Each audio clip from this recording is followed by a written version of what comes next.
Hi hello అందరికీ నమస్తే అండి. ఈరోజు మనకు లెమన్ జ్యూస్ సమ్మర్లో ఎంతో కాస్ట్ ఎక్కువ ఉంటుంది కదండి. దాన్ని ఎలా స్టోర్ చేసుకోవాలో చూస్తూ ఉన్నాము. దానికోసం నేను కొన్ని నిమ్మకాయలు తీసుకొని జ్యూస్ అంతా తీసుకొని పక్కన పెట్టుకొని ఇలా నాకు ఒక 1.5 గ్లాస్ పైన అయిందండి. జస్ట్ ఒక చిన్న టీ గ్లాస్ కంటే ఎక్కువైంది. అదే క్వాంటిటీలో నేను షుగర్ తీసుకుంటా ఉన్నాను. సేమ్ క్వాంటిటీలో షుగర్ తీసుకొని షుగర్లో ఈ తీసినటువంటి లెమన్ జ్యూస్ ఫిల్టర్ చేసుకొని మనం వేసుకుంటా ఉన్నాము.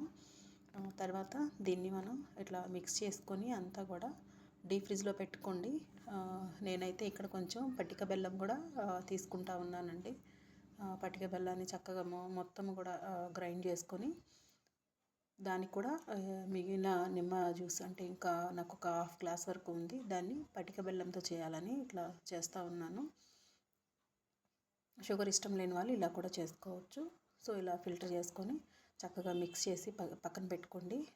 ఈ రెండింటిని కూడా మీరు డీప్ ఫ్రిడ్జ్లో పెట్టుకున్న తర్వాత ఇలా అవుతుందండి. మనకి కొంచెం గట్టి పడుతుంది. ఇది ఎట్టి పరిస్థితిలోనూ ఎండలో ఎండబెట్టడం కానీ అలా చేయకూడదండి. ఇలా చక్కగా మనం డీప్ ఫ్రిడ్జ్లో పెట్టుకున్నామంటే ఒక క్రీమీ స్ట్రక్చర్ వస్తూ ఉంటుంది. దీన్ని మనం ఒక బాక్స్ కానీ ఎయిర్ టైట్ అండ్ కంటైనర్లో పెట్టుకొని ఫ్రిడ్జ్లో పెట్టుకుంటే చాలా రోజులు స్టాక్ ఉంటుందండి. ఇక్కడ స్పటికిది ఇంకా కొంచెం రెడీ అవ్వాలి నాకైతే.